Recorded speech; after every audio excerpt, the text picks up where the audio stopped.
ANMR ನ್ಯೂಸ್ಗೆ ಸ್ವಾಗತ.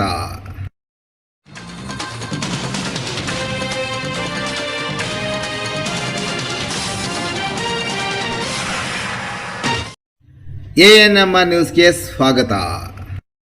ಚಿಂತಾಮಣಿಯ ಹೆಸರಾಂತ ಡೆಕ್ಕನ್ ಆಸ್ಪತ್ರೆ. ನಮ್ಮಲ್ಲಿ ಜನರಲ್ ಮೆಡಿಸಿನ್, ಸಾಮಾನ್ಯ ಶಸ್ತ್ರಚಿಕಿತ್ಸೆ, ಅಡ್ವಾನ್ಸ್ ಲ್ಯಾಪ್ರೋಸ್ಕೋಪಿಕ್ ಶಸ್ತ್ರಚಿಕಿತ್ಸೆ, ಗ್ಯಾಸ್ಟ್ರೋಎಂಟರಾಲಜಿ, ಮೂಳೆ ಚಿಕಿತ್ಸೆ, ಪ್ರಸೂತಿ ಮತ್ತು ಸ್ತ್ರೀರೋಗ ಶಾಸ್ತ್ರ, ಮಕ್ಕಳ ಚಿಕಿತ್ಸೆ, ದಂತ ಚಿಕಿತ್ಸೆ, ಕಿವಿ, ಮೂಗು ಮತ್ತು ಗಂಟಲು, ಮೂತ್ರಶಾಸ್ತ್ರ ಚಿಕಿತ್ಸೆ, ನರವಿಜ್ಞಾನ, ನಾಳಿಯ ಮತ್ತು ಎಂಡೋವ್ಯಾಸ್ಕ್ಯುಲರ್, ನೆಫ್ರಾಲಜಿ, ಡಯಾಲಿಸಿಸ್, ಬೌಲ್ ಚಿಕಿತ್ಸೆ, ರೇಡಿಯಾಲಜಿ, ಎಂಡೋಸ್ಕೋಪಿ ಲಭ್ಯ. ಸೌಲಭ್ಯಗಳು: general ward, private ward, twin sharing ward, day care, ತುರ್ತು ward, 3 modular OT, step down ICU, ಜೊತೆಗೆ ಪ್ರಮುಖ ವಿಮಾ ಕಂಪನಿಗಳೊಂದಿಗೆ ನಗದು ರಹಿತ ಸೇವೆ ಲಭ್ಯ. ಕೈಲಾಸಗಿರಿ ನಗರ ಸಾರಿಗೆ ಬಸ್ ಸೇವೆಗೆ ಹಸಿರು ನಿಶಾನೆ ತೋರಿಸಿದ ಸಚಿವ ಡಾಕ್ಟರ್ ಎಂಸಿ ಸುಧಾಕರ್. ಕೊರೋನಾ ನೆಪದಲ್ಲಿ ಹಲವು ಮಾರ್ಗಗಳು ರದ್ದು ಮಾಡಿದ್ದು, ನಂತರ ಬಸ್ ಸೇವೆಯನ್ನು ಪುನರಾರಂಭಿಸಿಲ್ಲ. ಅದರಲ್ಲೂ ಗ್ರಾಮೀಣ ಬಸ್ ಸಾರಿಗೆ ಸೇವೆಯನ್ನು ಸಹ ಮಾಡಿಲ್ಲ. ನಾನು ಕಳೆದ ಚುನಾವಣೆಯಲ್ಲಿ ಗೆದ್ದು ಸಚಿವರಾಗಿ ಅಧಿಕಾರ ಸ್ವೀಕರಿಸಿದ ನಂತರ ಹಲವು ಮಾರ್ಗಗಳಿಗೆ ಬಸ್ ಸೌಲಭ್ಯಗಳನ್ನು ಕಲ್ಪಿಸಿಕೊಟ್ಟಿರುವುದನ್ನು ಸಚಿವ ಡಾಕ್ಟರ್ ಎಂಸಿ ಸುಧಾಕರ್ ಅವರು ಸವಿವರವಾಗಿ ಸಭೆಯಲ್ಲಿ ವಿವರಿಸಿದರು. ಅವರು ಚಿಂತಾಮಣಿ ನಗರದ ಕೆಎಸ್ಆರ್ಟಿಸಿ ಬಸ್ ನಿಲ್ದಾಣದಲ್ಲಿ ಕೈಲಾಸಗಿರಿ ನಗರ ಸಾರಿಗೆ ಯೋಜನೆಯಡಿ 5 ಬಸ್ಗಳ ಸೇವೆಗೆ ಹಸಿರು ನಿಶಾನೆ ತೋರಿಸಿದ ನಂತರ ಮಾತನಾಡಿದ ಸಚಿವರು, ನಮ್ಮ ಸರ್ಕಾರ ಅಧಿಕಾರಕ್ಕೆ ಬಂದ ಮೇಲೆ 5,000ಕ್ಕೂ ಹೆಚ್ಚು ಬಸ್ಗಳನ್ನು ಖರೀದಿ ಮಾಡಿದ್ದಾಗಿ ವಿವರಿಸಿದರು. ಗ್ಯಾರಂಟಿ ಕೊಟ್ಟ ಸರ್ಕಾರದಲ್ಲಿ ದುಡ್ಡಿಲ್ಲ ಎಂದು ಆರೋಪ ಮಾಡುತ್ತಾರೆ. ಇತ್ತೀಚೆಗೆ ಚಾಲಕರ ನೇಮಕಾತಿ ಪ್ರಕ್ರಿಯೆ ಆಗಿದೆ. ಚಿಂತಾಮಣಿ ಘಟಕಕ್ಕೆ 60 ಮಂದಿ ಚಾಲಕರನ್ನು ನೇಮಕ ಮಾಡಲಾಗಿದೆ. ಇಂದಿನ ಸರ್ಕಾರ ಏಕೆ ಮಾಡಿಲ್ಲ ಎಂದು ಪ್ರಶ್ನಿಸಿದ ಅವರು, ಜನ ಆರೋಪ ಮತ್ತು ಸುಳ್ಳುಗಳಿಗೆ ಕಿವಿಗೊಡಬಾರದು, ವಾಸ್ತವ ಸ್ಥಿತಿ ಅರ್ಥ ಮಾಡಿಕೊಳ್ಳಬೇಕು ಎಂದರು. 12 ಅಶ್ವಮೇಧ ಬಸ್ಗಳನ್ನು ಚಿಂತಾಮಣಿ ಘಟಕಕ್ಕೆ ಒದಗಿಸಲಾಗಿದೆ ಎಂದು ವಿವರಿಸಿದ ಸಚಿವರು, ರಜೆ ಬಂದಾಗ ಬೆಂಗಳೂರು ಮಾರ್ಗದಲ್ಲಿ ಬಸ್ ಸಮಸ್ಯೆ ಇರುವ ಬಗ್ಗೆ ವಿವರಿಸಿದರು. ಇನ್ನು ನಾನ್ ಸ್ಟಾಪ್ ಮತ್ತು ಎಕ್ಸ್ಪ್ರೆಸ್ಗಳು ಹೋಗಿ ನಾನಾ ಸ್ಟಾಪ್ಗಳು ಆಗಿರುವುದರಿಂದ ಅದನ್ನು ತಡೆಯಲು ನಗರ ಸಾರಿಗೆ ಬಸ್ ಕಲ್ಪಿಸಿರುವ ಮಾರ್ಗದ ಬಗ್ಗೆ ವಿವರಿಸಿದ ಸಚಿವರು, ಚಿಂತಾಮಣಿ ನಗರ ಮತ್ತು ಹೊರವಲಯದ ಸ್ಥಳಗಳಿಗೆ ಪ್ರಯಾಣಿಸುವ ಪ್ರಯಾಣಿಕರಿಗೆ ಅನುಕೂಲವಾಗುವಂತೆ ನಗರ ಮತ್ತು ಹೊರವಲಯದ ಸ್ಥಳಗಳಿಗೆ ಸಂಪರ್ಕಿಸುವ ಸಾರಿಗೆ ವ್ಯವಸ್ಥೆಯನ್ನು ಪ್ರಾರಂಭಿಸಲಾಗುತ್ತಿದೆ ಎಂದು ಅವರು ವಿವರಿಸಿದರು. ನಗರ ಸಾರಿಗೆ 5 ಬಸ್ಗಳು ಪ್ರತಿದಿನ 20 ರಿಂದ 30 ನಿಮಿಷಕ್ಕೆ ಓಡಾಡುತ್ತದೆ ಎಂದ ಅವರು, ಚಿಂತಾಮಣಿ ಎಚ್ ಕ್ರಾಸ್, ಚಿಂತಾಮಣಿ ಶಿಡ್ಲಘಟ್ಟ, ಚಿಂತಾಮಣಿ ಶ್ರೀನಿವಾಸಪುರ, ಚಿಂತಾಮಣಿ ದಿಬ್ಬೂರಹಳ್ಳಿ ಮತ್ತು ಚಿಂತಾಮಣಿ ಪೆದ್ದೂರು ಮಾರ್ಗದ ಗ್ರಾಮಾಂತರ ಪ್ರದೇಶಗಳಲ್ಲಿ ಈ ಬಸ್ಸುಗಳು ಸಂಚರಿಸಲಿದೆ ಎಂದು ವಿವರಿಸಿದ ಸಚಿವರು, ಮುಂದಿನ ದಿನಗಳಲ್ಲಿ ಇನ್ನೂ 5 ಬಸ್ಸುಗಳು ಬಂದ ಮೇಲೆ 2ನೇ ಹಂತದ 5 ಮಾರ್ಗಗಳಲ್ಲಿ ಬಸ್ ಸಂಚಾರ ಪ್ರಾರಂಭ ಮಾಡುತ್ತವೆ ಎಂದು ವಿವರಿಸಿದರು. ಸಾರ್ವಜನಿಕರು ಸದರಿ ಸೇವೆಯನ್ನು ಸದುಪಯೋಗಪಡಿಸಿಕೊಳ್ಳುವಂತೆ ಸಹ ಕೋರಿದರು. ಇನ್ನು ಸಮಾರಂಭದ ವೇದಿಕೆಯಲ್ಲಿ ಕೆಎಸ್ಆರ್ಟಿಸಿ ವಿಭಾಗ ನಿಯಂತ್ರಣಾಧಿಕಾರಿ ನಾಗೇಂದ್ರ ಮತ್ತು ಗ್ಯಾರಂಟಿ ಸಮಿತಿ ಅಧ್ಯಕ್ಷ ಮುನಿನಾರಾಯಣಪ್ಪರವರು ಮಾತನಾಡಿದರು. ಕಾರ್ಯಕ್ರಮದ ವೇದಿಕೆಯಲ್ಲಿ ಚಿಂತಾಮಣಿ ಉಪವಿಭಾಗದ ಡಿವೈಎಸ್ಪಿ ಮುರಳೀಧರ್, ಚಿಂತಾಮಣಿಯ ಕೆಎಸ್ಆರ್ಟಿಸಿ ಘಟಕದ ವ್ಯವಸ್ಥಾಪಕರಾದ ಸರಿತಾ, ನಗರಸಭೆಯ ಪೌರಾಯುಕ್ತ ಜಿಎನ್ ಚಲಪತಿ, ಸಾರಿಗೆ ಇಲಾಖೆಯ ಎಆರ್ಟಿಒ ಬೈರಾರೆಡ್ಡಿ, ನಗರ ಯೋಜನಾ ಪ್ರಾಧಿಕಾರದ ಅಧ್ಯಕ್ಷರು ಮತ್ತು ಸದಸ್ಯರು ಸೇರಿದಂತೆ ಹಲವಾರು ಮುಖಂಡರು ವೇದಿಕೆಯಲ್ಲಿ ಉಪಸ್ಥಿತರಿದ್ದರು.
ಈ ಘಟಕದಿಂದ ನಾವು ಸುಮಾರು 120 ಅನುಸೂಚಿಗಳನ್ನು ಕಾರ್ಯಾಚರಣೆ ಮಾಡ್ತಾ ಇದ್ದೀವಿ.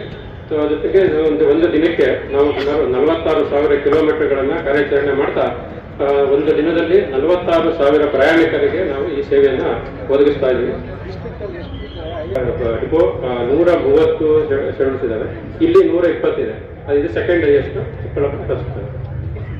23ರಿಂದ ಜಾರಿಗೆ ಬಂದಿದೆ. ಅಲ್ಲಿಂದ ಇಲ್ಲಿವರೆಗೆ ಒಟ್ಟು 2.46 ಕೋಟಿ ಮಹಿಳಾ ಪ್ರಯಾಣಿಕರು ಇದರ ಉಪಯೋಗವನ್ನು ಪಡ್ಕೊಂಡಿದ್ದಾರೆ. ಮತ್ತೆ ಇದರ ಪ್ರಯಾಣ ದರ 104 ಕೋಟಿ ಅಷ್ಟಾಗ್ತದೆ ದಿನಕ್ಕೆ. ಈ ಘಟಕದ ಚಿಂತಾಮಣಿ ಘಟಕದ ಸಾರಿಗೆಗಳಲ್ಲಿದೆ. ಸೊ 20,000 ಒಂದು ದಿನಕ್ಕೆ 20,000 ಮಹಿಳೆಯರು ಟ್ರಿಪ್ಗಳನ್ನು ಮಾಡ್ತಾರೆ. ಸೊ ಜೊತೆಗೆ ನಮ್ಮ ವಿಭಾಗದಿಂದ ಒಂದು ದಿನಕ್ಕೆ 1 ಲಕ್ಷ ಮಹಿಳಾ ಟ್ರಿಪ್ಗಳು ಆಗ್ತಾ ಇದ್ದಾವೆ. ಸೊ ಇದ್ರ ಜೊತೆಗೆ ನಮಗೆ ಒಂದು ದಿನಕ್ಕೆ ಇದರಿಂದ 20,000 ಶಕ್ತಿ ಯೋಜನೆಯ 20,000 ಮಹಿಳಾ ಟ್ರಿಪ್ಗಳಲ್ಲಿ ಸುಮಾರು 8 ಲಕ್ಷ ಅಷ್ಟು ರೆವಿನ್ಯೂ ಬರ್ತಾ ಇದೆ. ಸೊ ಓವರಾಲ್ ಡಿವಿಷನ್ಗೆ ಒಂದು ದಿನಕ್ಕೆ 40 ಲಕ್ಷದಷ್ಟು ರೆವಿನ್ಯೂ ಬರ್ತಾ ಇದೆ. ಸೊ ಈ ಚಿಂತಾಮಣಿ ಘಟಕದಿಂದ ನಾವು ಪಕ್ಕದ ರಾಜ್ಯಗಳಾದ ಸೀಮಾಂಧ್ರ ಹಾಗೂ ತಮಿಳುನಾಡು ರಾಜ್ಯಗಳಿಗೂ ಸಹ ಸಾರಿಗೆ ಸೌಲಭ್ಯಗಳನ್ನು ಕಲ್ಪಿಸ್ತಾ ಇದ್ದೀವಿ. ಈ ಪ್ರಸ್ತುತ ಚಿಂತಾಮಣಿ ಬಸ್ ನಿಲ್ದಾಣದಿಂದ ಒಟ್ಟು ಪ್ರಸ್ತುತ 522 ಟ್ರಿಪ್ಗಳು ಕಾರ್ಯಾಚರಣೆ ಆಗ್ತಾ ಇದ್ದಾವೆ. ಸೊ ಈ ಚಿಂತಾಮಣಿ ನಗರದ ಮತ್ತು ಹೊರವಲಯಕ್ಕೆ ಸಂಪರ್ಕಕ್ಕಾಗಿ ಈಗ ನಾವೇನು ಸಾರಿಗೆಗಳನ್ನು 5 ಸಾರಿಗೆಗಳನ್ನು ದಿನ ನಾವು ಪ್ರಾರಂಭಿಸ್ತಾ ಇದ್ದೀವಿ.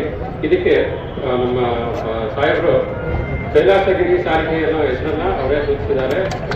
ನಾವು ಆ ಹೆಸರಿನೊಂದಿಗೆ ನಾವು ಈಗ 5 ಬಸ್ಗಳ ಜೊತೆಗೆ ಈ ಸೇವೆಯನ್ನ ಪ್ರಾರಂಭಿಸ್ತಾ ಇದ್ದೀವಿ. ಈಗ ಈ ದಿನ ಪ್ರಾರಂಭ ಆಗ್ತಾ ಇರೋದು 5 ಪ್ರಯಾಣವನ್ನ ಉಚಿತವಾಗಿ ಇಟ್ಟಿರೋದ್ರಿಂದ ಇವತ್ತು ಎಲ್ಲ ಕಡೆ ಪ್ರಯಾಣಿಕರು ಜಾಸ್ತಿ ಹೋಗ್ತಾರೆ. ಇವತ್ತು ಅವಾಗಲೇ ನಮ್ಮ ಸಾಹೇಬರು ಹೇಳಿದ್ರು ಈ ಥರ ನಮ್ಮ ಶಕ್ತಿ ಯೋಜನೆಯಿಂದ ಇಷ್ಟು ಜನ ಅಂತ. ನಮ್ಮ